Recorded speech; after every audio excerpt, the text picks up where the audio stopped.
पता होना चाहिए था कि आप वास्तव में किसी काम के योग्य नहीं हैं।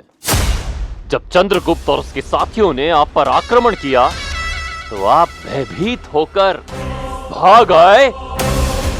आप जैसे कायरों के कारण ही हमारी योजना विफल हो जाती है और वो चंद्रगुप्त बच जाता है। जाइए, महल में जाइए, अपना स्वादिष्ट भोजन कीजिए, मदिरा पान कीजिए, क्योंकि इसी के योग्य हैं आप। इससे पहले कि मैं कुछ कर बैठूं, लौट जाइए। आपकी उपस्थिति से भी मुझे घृणा हो रही है। सम्राट, ये वो क्षत्रिय सैनिक है जो हमारी और ये श्वेत ध्वज लिए चला आ रहा था। इसका कहना है कि ये हमें चंद्रगुप्त तक पहुंचा सकता है और साथ ही हमें उसे परास्त करने में सहायता कर सकता है। किंतु मेरे विचार से हमें इस धूर्त और कपटी सैनिक पर विश्वास नहीं करना चाहिए। यदि आपकी आज्ञा हो तो मैं इसे अभी के अभी इसी क्षण मौत के घाट उतार देता। नहीं नहीं महाराज, मेरी बात सुनिए। मैं वास्तव में आपकी सहायता कर सकता हूं महाराज। नहीं,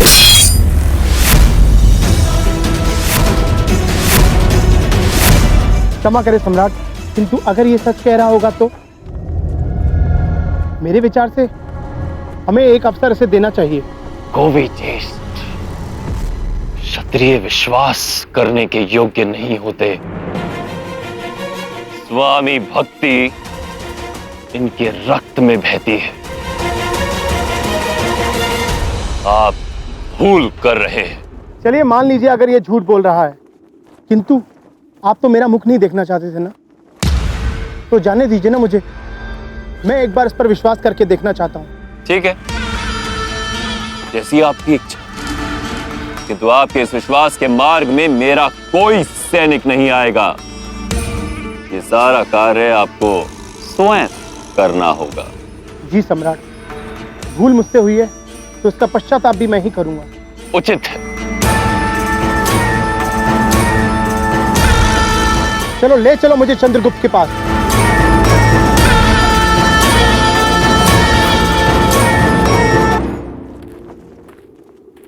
महामहिम, महल के द्वार तोड़ने के लिए हमारे पास सशक्त और सटीक शस्त्र आ चुके हैं। वो देखिए।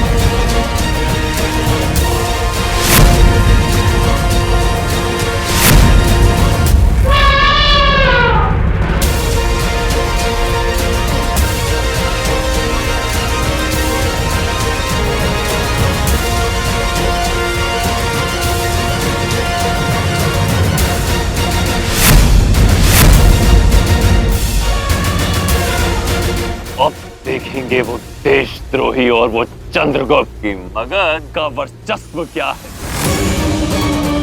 और ये प्रजा ये भी देखेगी कि कैसे मैं इनके झूठे महानायक का अंत करता हूं।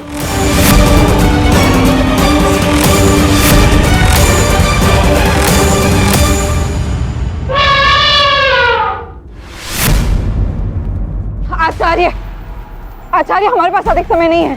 धनानंद अपनी गद सेना को लेकर प्रथम द्वार की ओर बढ़ रहा है। धूल, तुम यहां संभालो, मैं इनके साथ जाता। आइए।